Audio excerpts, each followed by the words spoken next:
Hello everyone. Today, I will recap the movie Kung Fu Panda 3. I believe this is the best and most significant installment in the Kung Fu Panda series. In this movie, Pa faces off against Lord Kai, who is the most powerful figure in the spirit realm.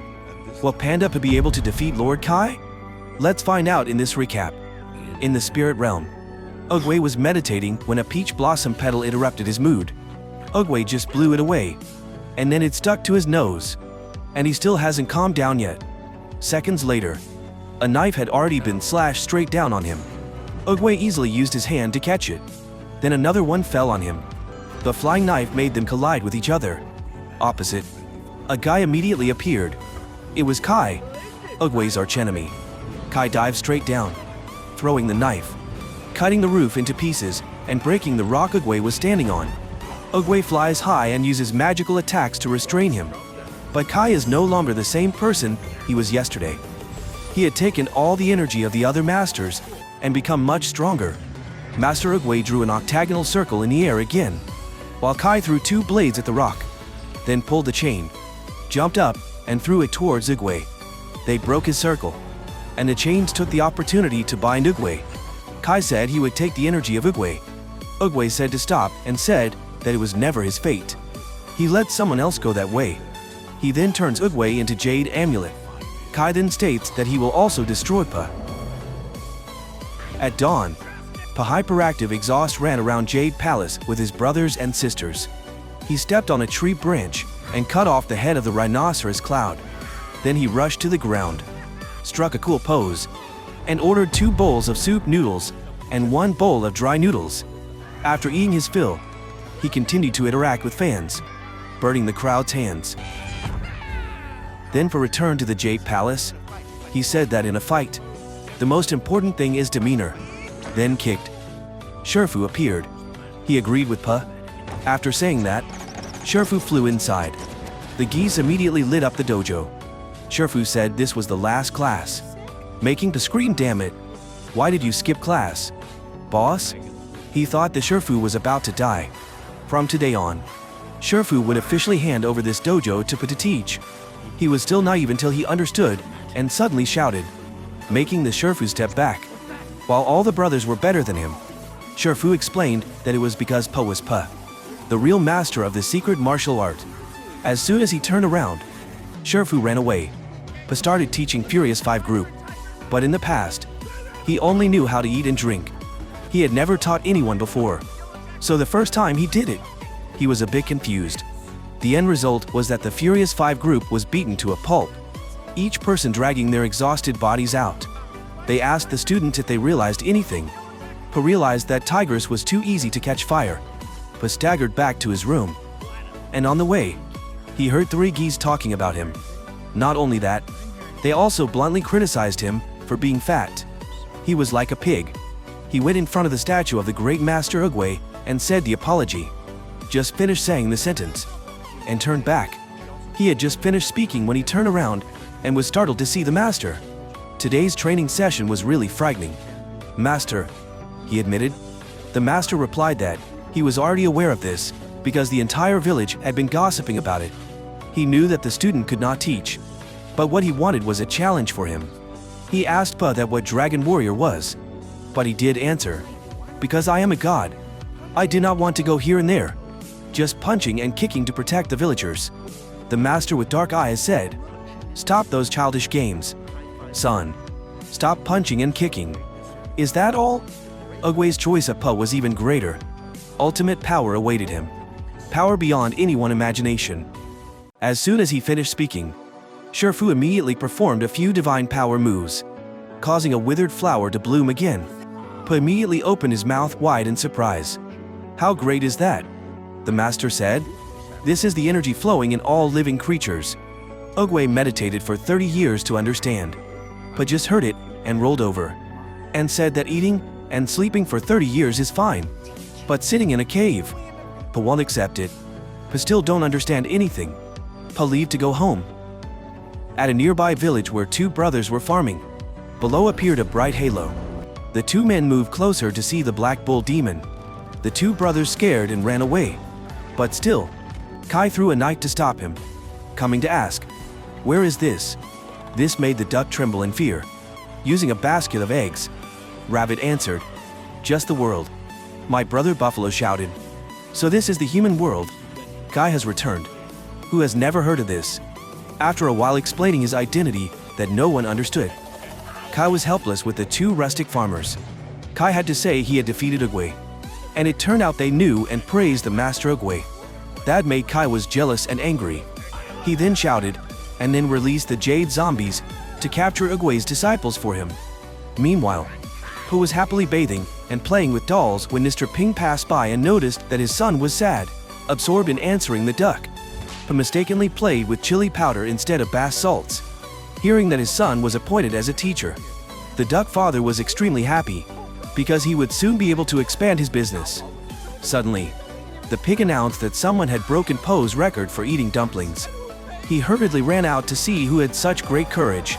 Standing in the middle of the crowd was a large figure on a table full of dishes. When he turned back, his mouth was still full of dumplings, looking extremely adorable. Pa asked, "Who are you?" The mysterious man replied, "I am Shan and I am looking for my son." "Oh my gosh! What are you talking about?" Pa said, "You lost your child. Why did you also lose your father?" They questioned. After that, they looked at each other and decided to quickly find each other's lost father and child. Then, the two turned their backs and left, making the villagers feel angry inside. Both of them suddenly remembered, "Oh my gosh, this is my child."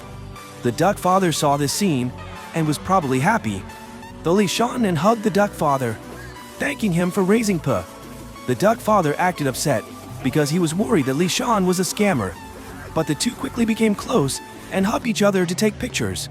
Mr. Ping was not willing to give up and also joined in to take pictures with Shan. Shan mentioned that they had a whole panda village in the deep mountains.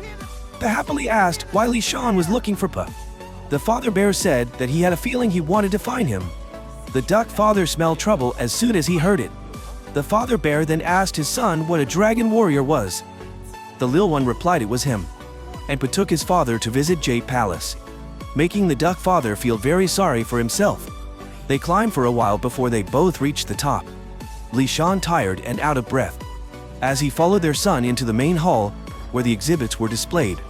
The father was cautioned to be careful, because the furniture here was extremely fragile and easy to break. As soon as he finished speaking, he turned around and saw his father wearing the rhinoceros armor. He was startled and exclaimed, "I swear, Dad is so cool!" Shan pulled the rope, causing the armor to grow spikes on its eyes, sparkling and shining. "I almost had a heart attack." After that, the father and son started flying around in the palace, making the palace look more dilapidated than a warehouse. While the two were playing the game of whale and rhinoceros gladiator, they were startled to see familiar faces. He quickly took off all his clothes, but the bear father was as innocent as a fairy, and kept hitting his son to challenge him until he realized he was too embarrassed. He then to throw the hammer and break something behind him. As soon as he opened his hat, everyone realized it was his father. He greeted and shook hands with everyone when suddenly news broke that the valley was attacked. She followed Furious 5 group to destroy evil, while the 5 group fought enthusiastically with jade zombies, but crashed down onto the roof like a god. Everyone was surprised for 2 seconds before they continued fighting fiercely, but were unable to defeat them. After fighting until their arms were tired, they suddenly realized that the enemy was the legendary master, the master porcupine who had died before. At that time, Pa flew in to control the porcupine and asked Little Pig to help him draw a picture of the aggressive porcupine, which immediately punched in the face. Then, he flew in to strangle the neck of Pa, but the bear didn't feel any pain and was extremely happy when someone slapped his neck. Luckily, Master Sherfu came and knocked Porcupine's head, advising Pa to concentrate. Below, the duck father was furious because he was about to lose his son. Then Pa fell down, and he quickly lent his son the spoon. Pa attacked the jade zombies until the spoon broken. Shan saw them cut off the head of Po's portrait. His heart skipped a beat. Pa stuffed the dumpling into his mouth, causing him to shoot it straight at his enemies like a gun. Before pressing them, the masters were then controlled. A perverted laugh was heard as they realized that the masters had been possessed. The intruder declared he would soon suck out everyone's energy and called himself Kai. However, no one had heard of him. So he collected his spirit and met again soon. Shifu and his disciples decide about the sutra for looking for. The search later found a book of jade. After a while, they found a jade book, but there was nothing inside. Oh! It turned out that it had not been opened completely. Inside, there was indeed Kai's private writing. It revealed that Kai and Ugwe were close friends, although everyone was busy doing their own thing. One day, the turtle was seriously injured. Kai carried the turtle everywhere to treat him. Eventually, they went to the panda village, where the people used a secret qigong to treat the turtle. They taught the turtle how to practice and how to give away qi. The opposite of Ugwe, Kai realized that power could be given and also taken from others. The turtle master stood up to stop him, and the two fought for 7 days and 7 nights. In the end, Kai was banished to the spirit realm by the turtle master, who left a message that if one day he returned to the mortal world, only someone who was proficient in qi could stop him. However, this was too difficult. Even Shifu said he could only make the flower bloom, and that it would take at least 30 years to master this technique. The father bear suddenly stopped and said, "I am a master of qi." He agreed to teach his child, but they had to return to the panda village so Pa could explore the life of her species. Thus, Pa went with her father. Shifu assigned Crane to investigate Kai's whereabouts. Mantis was also sent out. The bear father and son then traveled a very long distance, and when they stopped for lunch, Pa discovered the duck father hiding in her basket. The duck father said he was afraid Pa would not be used to the food, so he followed Pa to be a chef. After a while of discussion, Shan agreed to let the duck father follow. After overcoming 81 hardships, all three arrived in a frozen waterfall. Daddy Duck said Pa hates escalators, so let's go back. But unexpectedly, Shan had an automatic ladder in front of Pa, leading to a beautiful place like a fairyland, with hills and streams flowing. People lived together peacefully, and there were many lovely little pandas. They recognized Uncle Shan when he returned, so they went out to welcome him. The two fat bear brothers surrounded Pa, giving Pa a string of dumplings. However, they swarmed to eat it all. The uncle hugged Pa tightly because of passion, but didn't know who Pa was. A little girl asked to take the tiger statue, and he was very sorry, but still agreed. He realized that everyone was very much like him, except for one guy with slightly bad teeth. Then everyone had an welcoming party. Shan said that they didn't need to go, and everyone rolled down the slope. The duck father was laughing when he saw that his son was also rolling. After all, it was his first time, and he was still very confused after a few dozen times of hitting his head. He almost lost his will but eventually reached the dining table. A curious boy asked the duck father, "Why is your mouth so long?" The duck father took out a pair of chopsticks and gave them to Pa. The panda villagers look at Pa like he's an alien. Pa also realized that he could eat more without using chopsticks. At this time, the hot girl of the village appeared and immediately flirted with Pa. She threw flirtatious words that made his heart flutter. She danced with Silk and pulled Pa out, making him spin around. She forced Pa to give flower hand and kiss her hand. Pa asked for help from the two fathers, but no one helped him. She gave him the rope to dance, and Pa wrapped his own legs around and fell on his face himself. The girl gently lifted him up. Meanwhile, Crane and the mantis brother flew to the desert and saw the three masters who were going to demand justice from Kai. Crane advises Mantis not to act rashly, but Mantis sees the injustice and rushes to help. However, the ending was extremely bitter. Crane could only run in to save Mantis. Suddenly, Kai appeared behind Crane. He was about to run away, but he was not just kicked. Kai realized that Crane's energy was very strong, so he used Mantis Jade to provoke him. When Crane was off guard, he was flicked into the wall. Crane quickly kicked the box into Kai's face and ran away, but he was pulled back with a chain. The next morning, Pa woke up early to find Shan. But Shan again said that successful people must have their own specific path and should sleep until they are ready. Pa rushed back to the bedroom and sleep like Pa was dead. When he woke up, the sun was past noon. Pa went out with the kids to play shuttlecock, kicked it, and hit the neighbor. Then Pa learned to roll, hit a tree, stuck to the cliff, and finally fell on his father. Another group liked to use bamboo to jump. But Pa also learned and landed but first on the panda's face. The duck father couldn't find his son, so he returned to the kitchen only to find the kids had ruined all his cooking. He hugged one child to avoid the knife rain, but was wrapped in noodles and dragged around in circles. They even pulled his hat, sending him flying into the pillar. Finally, revealing an innocent and naive expression, the duck father remembered Pa as a child. Pa almost vomited to death. He also rolled over and hit the dancer. Then both were hugged tightly by Shan. They rolled down the slope. Pa turned into a large ball, knocking one person into the lake. He posed as if he was on vacation, and the whole village jumped in to bathe together. In the afternoon, the father and son looked at the village from above together. He thanked his father for showing him what it was like to live the life of a panda, then asked Shan when he would teach him Qigong. Shan promised Pa would learn soon and led Pa to a corner of the room, where he left the photo of his mother and son. He asked Shan what kind of person she was. Pa was a beautiful woman who ate so much. Shan was sad when he remembered the past. Pa said Pa would always be by his father's side and hug him deeply. While they were being affectionate, another bear came out of nowhere and hugged them, almost suffocating the father and son. Meanwhile, at the Jade Palace, letters arrive revealing that the masters have been stripped of their Qigong.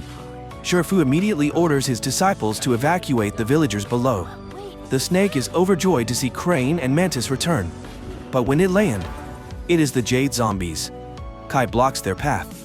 He begins to dance with knives, declaring that Uguay has betrayed him and that he will destroy everything Uguay has created.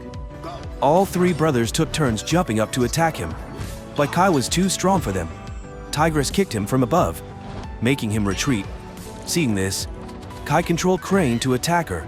Mantis broke the blade and flew towards the snake. Fu must fight Kai directly. The monkey catches the mantis. He was beaten up without being finished. They are being controlled to beat the brothers. Fu avoided his flying knives, flew up, and ran on the chain, determined to land the killing blow. But when he saw the turtle's aura on Kai's neck, he was distracted and was blown away.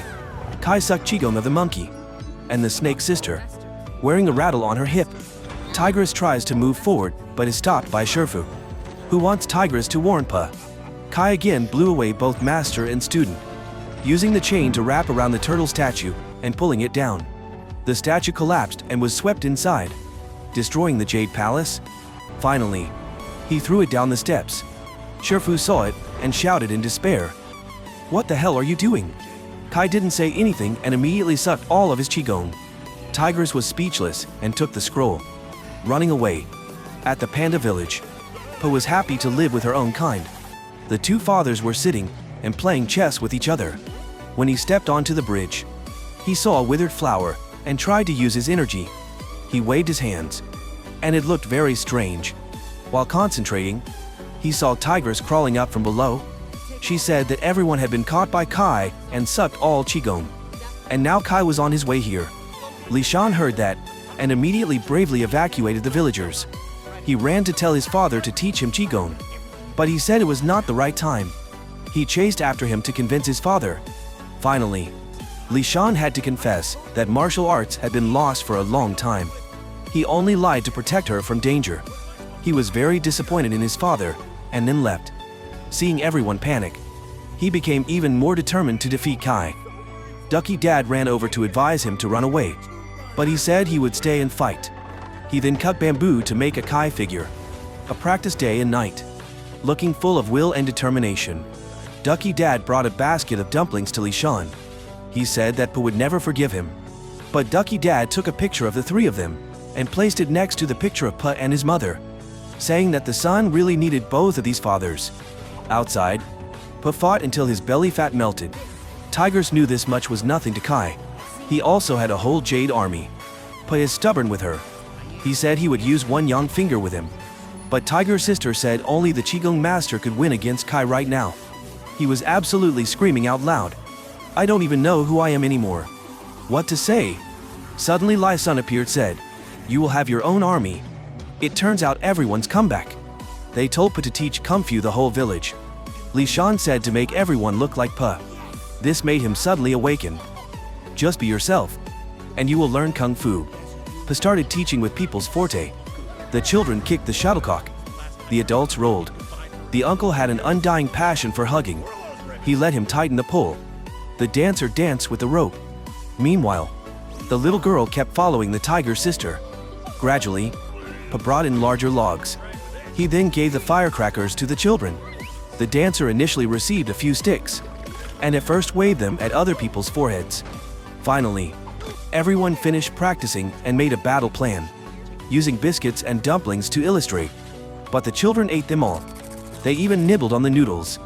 And the tree branch pointing at the map was also swallowed. In the end, they had to tell everyone to focus on distracting Kai. He would get close to him and use the best shot.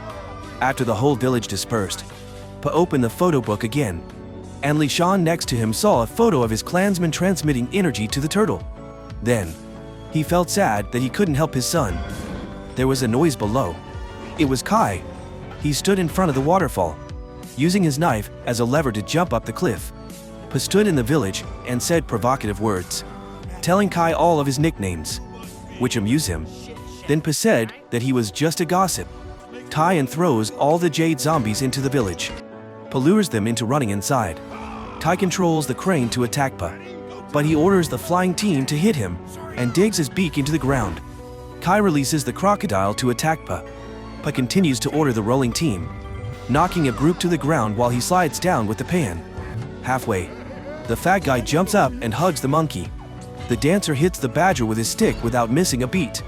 The tiger fights the crocodile. The kid also runs after her, causing her to fight back and block. The bear zombies chase Pa, but halfway, the little bears shoot fireworks. Finally, Kai uses his zombie Sherfu to chase Pa, but can't attack his teacher, so Pa keeps running. Luckily, the two fathers block him with the pan, and they rush outside together. Pa climbs to the roof and sees Kai going crazy from having to deal with everyone. Pa slides down and rolls into a large ball of ice. Then he stabbed Kai and grabbed his hand, but Whip activated his energy. It had no effect. Kai also pretended to be injured, and said that this move could only be used on living people. He collected all the jade zombies, and then knocked Pa onto the ice rink. Both of them slid on it, but couldn't even stand. Kai grabbed Pa and threw him into the sky. Then he kicked Pa away. Pa knew he couldn't fight him, and told everyone to run away immediately before things got worse. But Kai had already caught up. He showed up the Jade Uguay, then mocked him. Then he used the flying dagger to show off his power, watching everyone tremble in fear. Pa suddenly thought that he couldn't send the dead back to the spirit realm, but the living could. He stood up and said, "There's a pig flying in the sky." Kai looked up at the sky innocently and was hit in the neck by Pa. He used magic on himself, successfully sending both of them back to the spirit world. Seeing his son disappear into the peach blossoms, the two fathers were extremely sad. The tiger said that Pa sacrificed himself to save everyone, while the duck father lamented, "Then who will save my son?" At this time, Pa had entered the spirit realm, still riding on Kai's head. Kai was angry, kicked him away, and threw a knife. Fortunately, Pa avoided it, but Kai pulled the entire mountain to hit Po's face, sending him flying a few meters before using a chain to pull him back. Kai began to suck in Po's energy. Outside, watching the peach blossoms fall on Shan and realizing the bad omen, he told the villagers to gather in a circle. Then, he remembered the action in the drawing, held out his hand, and suddenly the tiger's sister, the duck father, and everyone followed suit. His hand lit up, and on Po's jade body, it emitted light. Then, many more hands appeared. Pa threw a punch, breaking the chain and sending Kai a few meters away. Pa saw himself wearing a golden outfit and a cool conical hat. He also realized that he was everything. Pa said, "I am a dragon warrior." But the seriousness didn't last long. He yelled again because he looked so cool. Kai chased Pa and threw the knife, but the dragon opened its mouth and grabbed the blade, making Kai spin around. Then the dragon lifted its belly and shook its butt, sending him flying far away, and the dragon eating his blade. Kai was so angry that he charged forward, but the dragon flew over him, but tied his legs and dragged him all over the place, hitting the rocks. Kai still dreamed of revenge, but didn't give him the chance. As Kai rushed towards him, but brandished a dragon and gave all his energy to him. At first, he was happy. But then, he couldn't bear it anymore. The jade statues began to fall off, while Kai gradually disappeared, following the cherry blossom whirlwind. The jade statues flew back to the world of the living, and the curse was lifted.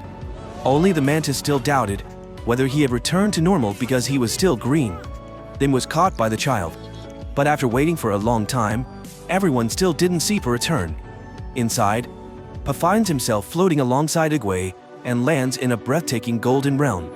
The wise turtle gently nudges Pa into a boat, revealing that it was he who had sent the signal to Pa. The two of them sit beneath a tree, where Ugwe reminisces about the day they first met. He foresaw the future and the past of Kung Fu, realizing that only a panda could balance both yin and yang, making Pa fit to be his successor. Ugwe then presents Pa with a staff. Initially, Pa declines politely, but upon holding it, he accepts the responsibility. Ugwe ascends with the peach blossoms. Pa cries out, "Don't go." But this is Ugwe's realm, and the one destined to leave is Pa. Pa then draws a golden octagon that radiates everywhere, immersing himself in the moment of being a hero. Suddenly, he finds himself falling to the ground. The crowd rushes over, with two men embracing their sons, and the villagers rallying around him. Fu is surprised to see the Turtle Master staff in Po's possession and learns that it was gifted to Pa. Fu feels a pang of sadness, but quickly urges Pa to teach him Qigong.